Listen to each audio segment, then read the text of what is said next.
As part of the first phase of the Trump-brokered ceasefire for Gaza, Israel agreed to withdraw its forces to a so-called yellow line, which partitions Gaza in two. That yellow line is meant to be temporary, but it's become a lethal boundary that's penning in almost all the population of over 2 million Palestinians into a narrow strip along the coast.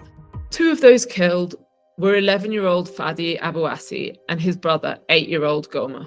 They were killed by a drone strike in Khan Yunis. Their uncle said the boys had gone out to collect firewood for their father, who's a wheelchair user.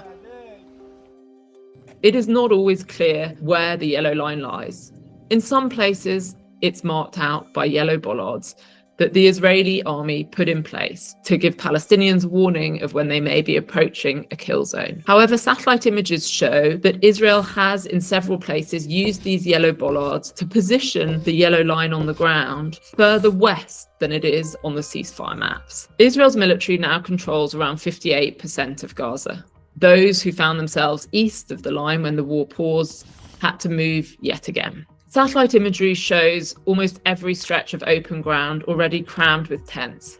Palestinians who are only now getting temporary shelters are being forced to pitch them on the dunes or even along the coast, in areas that are particularly vulnerable to storms and flooding.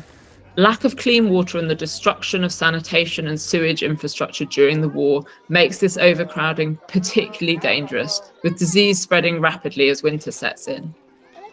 The area now under Israeli control includes most of Gaza's agricultural land, which was vital both to feeding Palestinians in Gaza and to the economy. Though the number of Israeli attacks has diminished significantly since the ceasefire, there is still a daily threat from bombs, drones, and bullets. There's no timeline for Israeli troops to withdraw and no real plans on how to demilitarize Hamas, something Israel says has to happen before it's willing to take its troops out of Gaza.